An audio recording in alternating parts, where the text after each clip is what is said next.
유럽 각국이 아스트라제네카 백신의 접종을 중단하면서 혼란이 이어지고 있습니다. 이 같은 상황에서 유럽의약품청은 현재로서는 백신 접종과 혈전 발생 사이에 연관성이 없다고 밝혔습니다.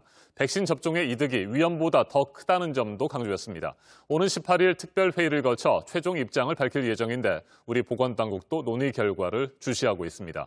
오늘 0시 기준 국내 코로나19 신규 확진자 수는 다시 400명대 중후반까지 증가할 것으로 전망됩니다. 어젯밤 9시까지 전날 같은 시간대보다 111명이나 많은 418명이 새롭게 확진 판정을 받았습니다. 강보들 기자가 보도합니다. I want to also stress that at present there is no indication that vaccination has caused these conditions. 유럽의약품청은 백신을 맞는 건 위험보다 이득이 더 크다고 거듭 밝혔습니다.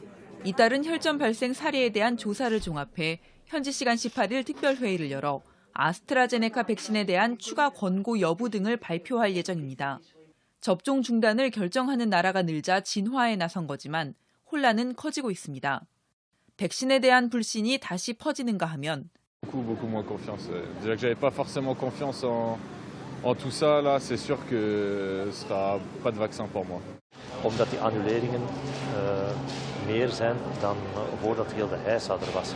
Maar we zien langs de andere kant wel. 중단 결정에 대한 불만도 나옵니다. Das kann ich nicht nachvollziehen. Es gibt immer Impfschäden und meine Tochter ist Ärztin und sie hat gesagt, lass es machen, besser diesen Impfstoff als keinen. 우리 정부도 상황을 주시하고 있습니다. 자칫 상반기 접종 계획이 틀어질 수 있기 때문입니다. 그 회의 결과를 예의주시할 예정이고 그 이외에도 다른 국가의 상황 면밀히 검토해서 그 결과에 따라서 후속 조치 방향을 이제 검토 중에 있다라고.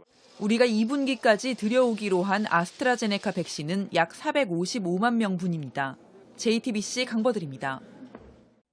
LH 직원과 공직자들의 땅 투기 의혹 사건 수사는 결국 특검이 맡게 됐습니다. 여당인 더불어민주당이 제안한 특검을 제1야당인 국민의힘이 받아들였습니다. 경찰 국가수사본부를 중심으로 꾸려졌던 770여 명 규모의 정부 합동특별수사본부가 출범한 지 일주일도 안 돼서 사실상 검찰 중심으로 운영될 가능성이 높은 특검이 추진되는 겁니다. 일단 특수본은 특검이 출범하기 전까지 관련 수사를 이어갈 예정인데 경찰 내부에서는 당혹스럽다는 반응과 함께 불만의 목소리도 나옵니다. 유한울 기자입니다. 국민의힘이 민주당이 제안한 LH 특검을 수용하기로 했습니다. 3월 회기 중에 LH 특검 법안이 본회의에서 즉시 처리될 수 있도록 특검법 공동 발의에 민주당은 적극 협조하기 바랍니다. 민주당은 환영의 뜻을 밝혔습니다. 이번 기회에 아예 공직자의 불법 투기에 대해서는 발본색원해야 된다라고 하는 그런 또 방향이 있기 때문에 김태년 원내대표는 수사에는 성역이 없다고 말했습니다. 청와대 직원들도 수사 대상에 포함될 수 있다는 겁니다. 당분간 정부 합동특별수사본부도 수사를 계속 진행합니다. 특검 법안을 통과시키고 수사팀을 꾸리는데 대략 한 달이 걸리기 때문입니다. 다만 서울과 부산시장 보궐선거를 앞두고 있어 여야가 의혹을 파헤치는 것보다 정치 공방에 몰두할 수 있다는 우려도 있습니다.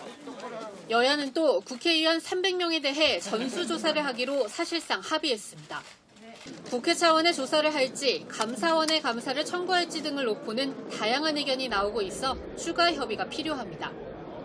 야당이 역제안한 국정조사도 일단 논의에 들어가기로 했습니다. 이런 가운데 국회에선 LH 사태에 대한 질타가 쏟아졌습니다. 상당히 많은 인력을 투입해서 조사를 했는데 결과가 용두삼이 아니냐. 뭐 이 정도 발표하려고 그랬느냐. 이제 이런 이야기를 따갑게 하십니다. 명탐조사, 셀프조사라는 비난을 지금 받고 있잖아요. 그죠? 그냥 할 수 없는 일에 발벗고 나선 거예요. 수용 못하는 사람이 물에 뛰던 거나 마찬가지예요. 국회에 출석한 구윤철 국무조정실장은 차명을 이용한 투기를 찾아내는 건 한계가 있다고 인정했습니다. JTBC 유한울입니다. 네, 미성년자를 포함한 여성 성착취물을 만들고 퍼뜨린 N번방 사건이 일어나서 이걸 어떻게 막을지 논의가 한창이었던 게 1년 전이었습니다. 1년이라는 시간이 지난 지금 관련 법도 시행이 되고는 있지만 온라인에는 관련 영상물이 버젓이 여전히 올라오고 있는데요. 뭐가 더 필요한 건지 윤정민 기자가 전해드리겠습니다. 멈출 수 없었던 악마의 삶을 멈춰주셔서 정말 감사합니다. 주범은 스스로 악마의 삶이 멈췄다 했지만 그 흔적은 곳곳에서 되풀이됩니다. 게임 이용자들이 쓰는 한 음성 채팅 메신저입니다. N번방 사후 착취물을 판다는 글이 끊임없이 올라옵니다. 특정 얼굴의 음성을 합성하는 기술, 딥페이크를 이용한 성범죄 영상물도 꾸준히 유통되고 있습니다. 제2의 소라넷으로 불린 불법 음란물 공유 사이트도 드러나 경찰이 수사 중입니다. N번방처럼 성착취물을 공유하는데 회원 수가 7만 명이 넘습니다. 하지만 솜방망이 처벌이 되풀이되진 않을까 하는 우려는 여전합니다.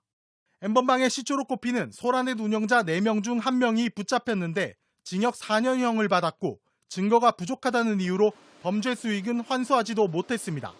세계 최대 아동 성착취물 사이트 웰컴 투 비디오 운영자 손정호 씨도 징역 1년 6개월형에 그쳤습니다. 그나마 기대를 거는 건 지난해 말 시행된 N번방 방지법입니다. 우선 처벌 대상이 확대됐습니다. 불법 촬영물을 보기만 해도 벌을 받을 수 있고 아동 청소년 음란물을 광고만 해도 처벌됩니다. 유통할 경우엔 처벌이 무거워졌습니다. 양형 기준이나 수사 과정에서의 더 보완점이 필요한 부분이나 이런 것들을 저희가 계속 주장을 할 거고 성착취 가해자들에게 제대로 된 처벌을 내릴 수 있는 사회를 만들어야. JTBC 윤정민입니다.